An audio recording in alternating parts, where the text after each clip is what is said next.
ಹೌದು, ಯುಪಿಯಲ್ಲಿ ಯೋಗಿ ಆದಿತ್ಯನಾಥ್ ಅವರು ನಿಜವಾಗ್ಲೂ ತಪ್ಪು ಮಾಡಿದ್ದಾರೆ. ಮನುಷ್ಯರು ಬದುಕೋದೇ ಕಷ್ಟ ಅಂತಿದ್ದ ಯುಪಿಯಲ್ಲಿ ಹಳ್ಳ ಹಿಡಿದಿದ್ದ ಆಡಳಿತ ಯಂತ್ರವನ್ನ ಸುಧಾರಿತ ಕಾನೂನು ಸುವ್ಯವಸ್ಥೆಯೊಂದಿಗೆ ಸರಿದಾರಿಗೆ ತಂದರು.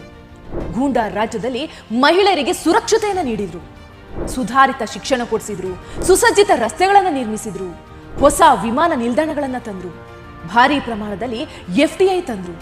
500 ವರ್ಷಗಳ ನಂತರ ರಾಮ ಮಂದಿರ ನಿರ್ಮಾಣ ಆಯಿತು, ಕಾಶಿ ಕಾರಿಡಾರ್ ಆಯಿತು. ಎಂಥದ್ದೇ ಸಂದರ್ಭ ಇರಲಿ ಹಿಂದೂಗಳ ಪರವಾಗಿ ನಿಂತರು. ದೊಡ್ಡ ದೊಡ್ಡ ಡಾನ್ ಮಾಫಿಯಾಗಳನ್ನ ಹೆಡೆಮುರಿ ಕಟ್ಟಿ ಮೂಲೆಗೆ ಎಸೆದ್ರು. ಬಿಳಿ ಟೋಪಿ ಧರಿಸದೆ ಎಲ್ಲಕ್ಕಿಂತ ಹೆಚ್ಚಾಗಿ ಗೂಂಡಾ ರಾಜ್ಯವಾಗಿದ್ದ ಯುಪಿಯನ್ನ ರಾಮರಾಜ್ಯ ಮಾಡಿದ್ರು. ಇಷ್ಟೆಲ್ಲ ಅಭಿವೃದ್ಧಿ ಕೆಲಸಗಳನ್ನ ಯೋಗಿಜಿ ಮಾಡಿದ್ರು ಕೂಡ ದರಿದ್ರ ಜನರಿಗೆ ಅರ್ಥ ಆಗಲೇ ಇಲ್ಲ. Shame on you people.